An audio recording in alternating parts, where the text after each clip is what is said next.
എല്ലാവർക്കും നമസ്കാരം. 5ാം ക്ലാസ്സിലെ 8ാമത്തെ യൂണിറ്റ് നമുക്കിന്ന് ആരംഭിക്കാം. അഹിംസ, അറിവ്, അധികാരം, നോൺ വയലൻസ്, വിസ്ഡം, പവർ.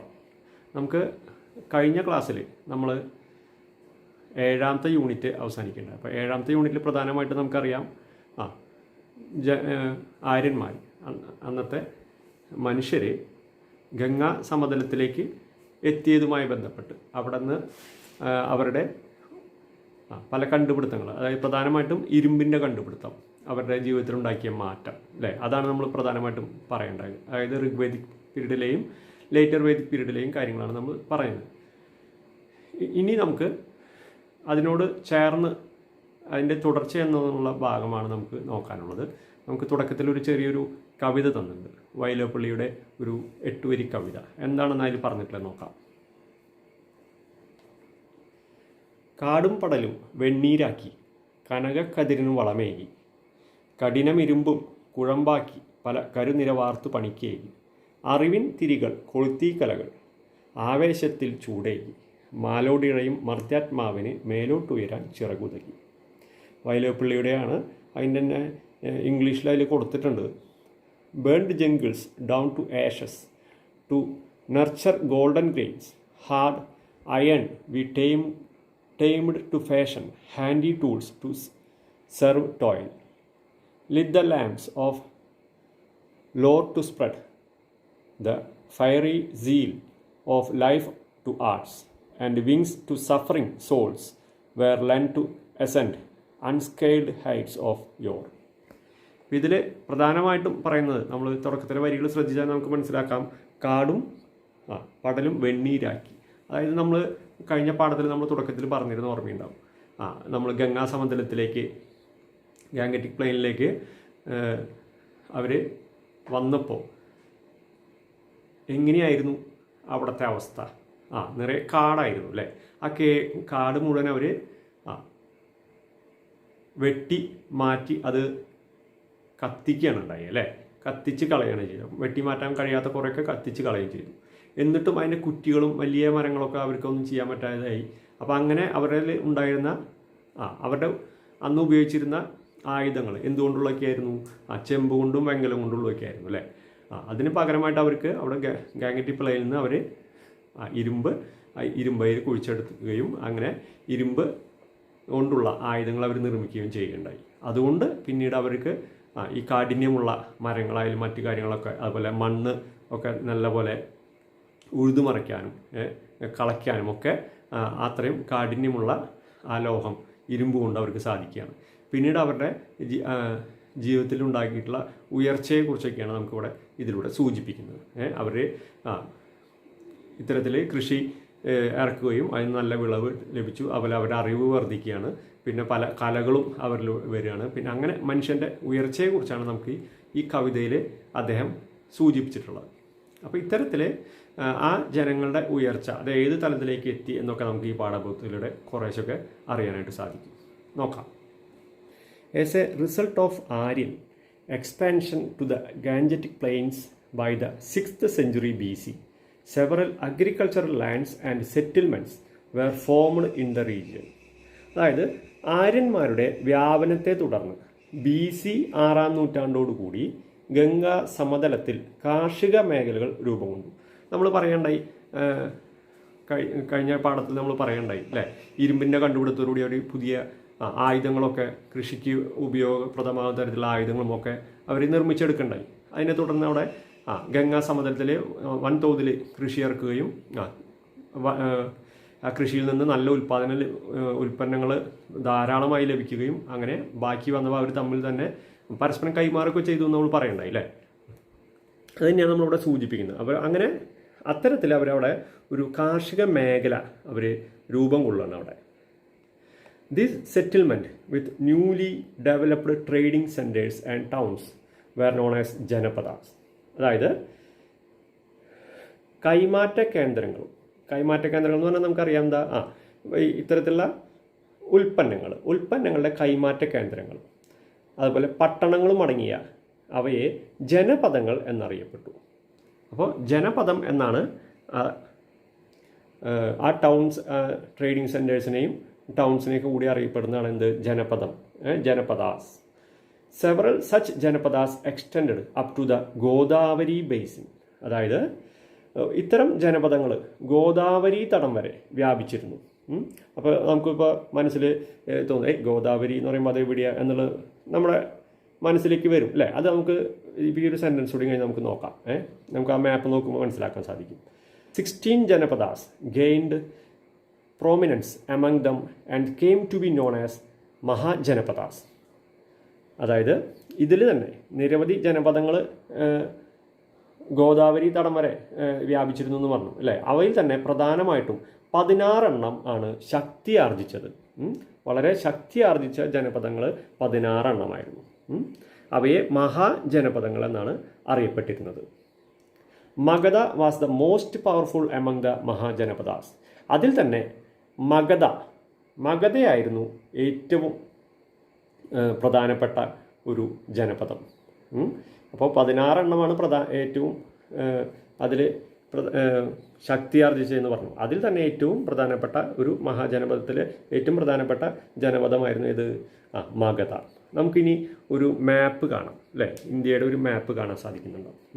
അതിൽ നമ്മൾ ഈ പറഞ്ഞ മഗധ എവിടെയാണെന്ന് കൊടുത്തിട്ടുണ്ട്, നമ്മുടെ ഗോദാവരി ബേസിൻ എവിടെയാണെന്ന് കൊടുത്തിട്ടുണ്ട്. നോക്കാം നമുക്ക്. ആ മാപ്പിൽ നമുക്ക് ഇപ്പോൾ അതിൽ ഗംഗ, അതുപോലെ മഗധ, ഗോദാവരി കണ്ടോ, ഗോദാവരി നദി കൊടുത്തിട്ടുണ്ട്.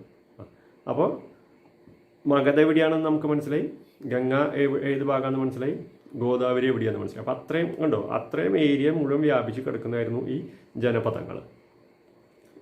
അതിൽ തന്നെ ഏറ്റവും പ്രധാനമായിട്ടും 16 എണ്ണമായിരുന്നു. അത് മഹാജനപദ എന്നാണ് അറിയപ്പെട്ടിരുന്നത്. അതിൽ തന്നെ ഏറ്റവും പ്രധാനപ്പെട്ടതായിരുന്നു ഏത് മഗധ.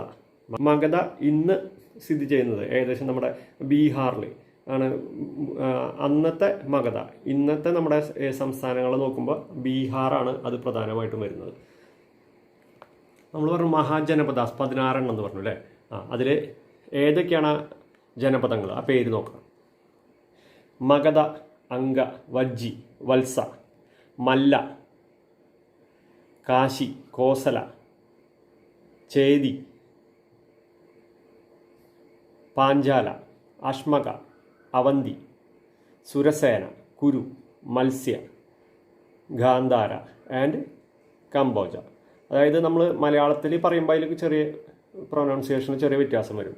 മഗധ, അംഗം, വജ്ജി, മല്ല, കാശി, വത്സം, കോസലം, ചേതി, പാഞ്ചാലം, അശ്മകം, അവന്തി, ശുരസേന, കുരു, മത്സ്യം, ഗാന്ധാരം, കംബോജം എന്നിവയാണ് ഈ 16 മഹാജനപദങ്ങൾ.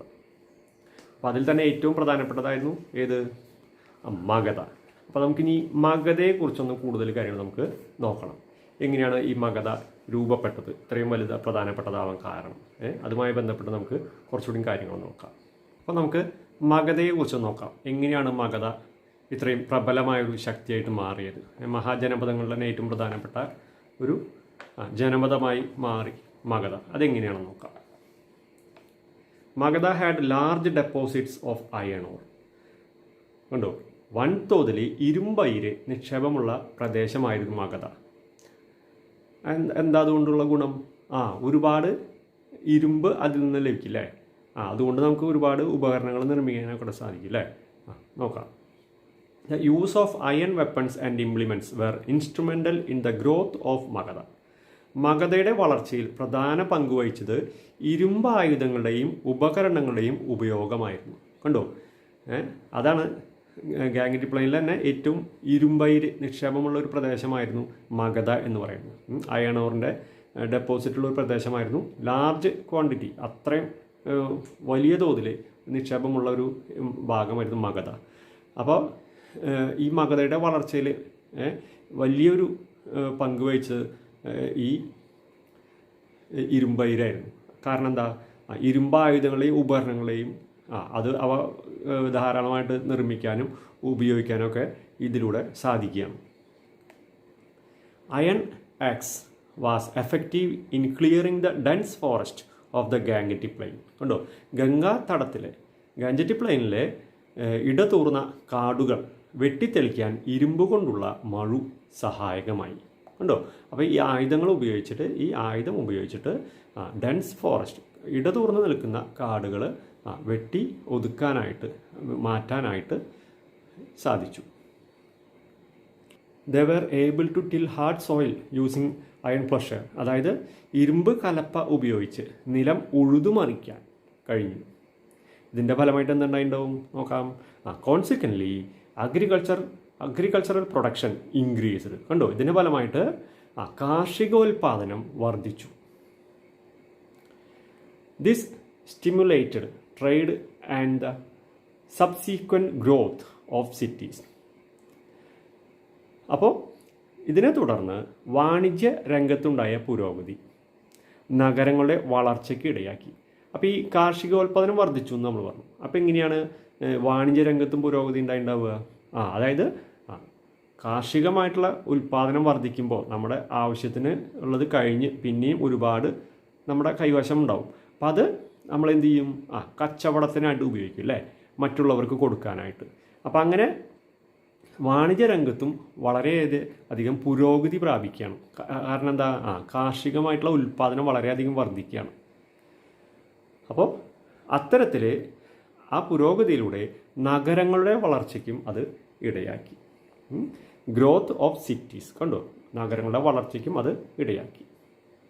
Magadha attained prosperity with the progress of agriculture and trade.